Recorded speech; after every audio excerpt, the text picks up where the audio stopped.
রাধে, রাধে বন্ধুরা। তো আবারও চলে আসলাম আরেকটা ভিডিও নিয়ে। আশা করি তোমরা সবাই ভালো আছো।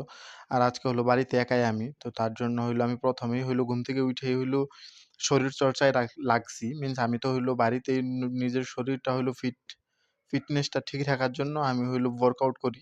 মিনস বাড়িতেই।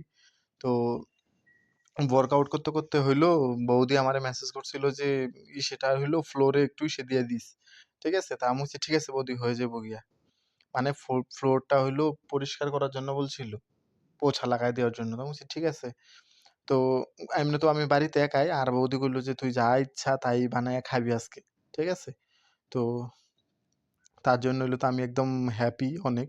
কারণ একা ঘরে থাইক্কা যে মজাটা আলাদা, শান্তি, ওইটার বইলে বোঝানো যাবে না। বাচ্চাদের ক্যাও নাই আর ঘ্যাও নাই। কেউ কিছু বলারও নাই। ঠিক আছে? তো বৌদি, দাদারা সবাই বাচ্চা-টাচ্চা গেছে হইলো বাইরে। আর পুরো বাড়িটাই হইলো এখন আজকে আমার। আর বাড়িটা হইলো আমার থাকলে তো হইলো ভাই কে কারে পাত্তা পায় বলো?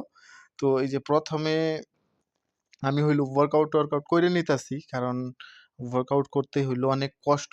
যারা হইলো ওয়ার্কআউট করে তারা জানে। আর এমনি যারা জিম করে, জিমে যায় তাদের তো ব্যাপারই আলাদা। কারণ তারা অনেক কষ্ট করে। আর আমিও হইলো নিজের শরীর ঠিক রাখার জন্য আমার চোখের সামনে যাই পাই আমি, ঠিক আছে? ওইটা দিয়েই আমি এক্সারসাইজ কইরে দেই, ঠিক আছে? তো এই যে বাল্টি ভরে জল আইনা নিছি, জল দিয়ে হইলো আমি কইরে নিতেছি। কারণ এখানে তো এক্সারসাইজ করার মতো তেমন কোনো পরিস্থিতি নেই। কারণ আমি তো এখন বাড়িতে নেই। এখন হইলো আমার দাদার রুমে আছি। তো এইবার বাল্টি দিয়েই হইলো আমি কয়েকটা ইসে দিয়ে দিলাম।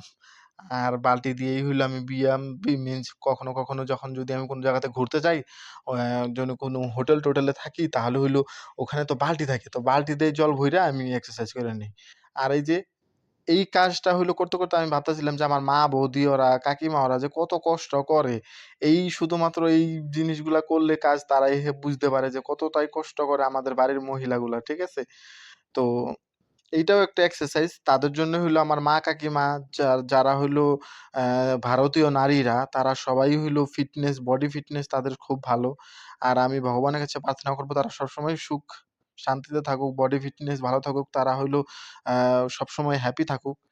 তো এরকম করতে আমার হইলো এক্সারসাইজ হইলো কমপ্লিট। আর হইলো এক্সারসাইজ দেখো, ওইটাও একটা এক্সারসাইজ, হ্যাঁ কিনা বলো? তো এখন হইলো খাইয়া নিলাম হইলো জুস। আর জুসটা হইলো আমি এই যে বিটের জুস বানাইছিলাম আমি। কারণ ওটা খালি পেটে খাইলে খুব ভালো নাকি জানি না কি হয়। কিন্তু তবুও আমি খাইয়া নিছি। আর এই দেখো স্নান করার আগেও আমি এ বাল্টি দিয়া হইলো এক্সারসাইজ করে নিতেছি জল ভইরা।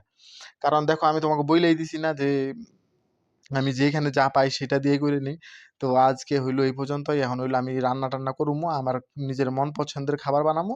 ততক্ষণ অব্দি আমি স্নান-টান কইরা যাই, রেডি হয়ে যাই গিয়া ভগবানের কাছে একটু ধুনা-টুনা লাগামু। তারপরে হইলো রান্না বসামু। তো তোমাকে ভিডিওটা কিরকম লাগলো অবশ্যই জানাইবা। আর সবাই হইলো কমেন্ট করো তোমরা কোথা থেকে আমার ভিডিওটা দেখো।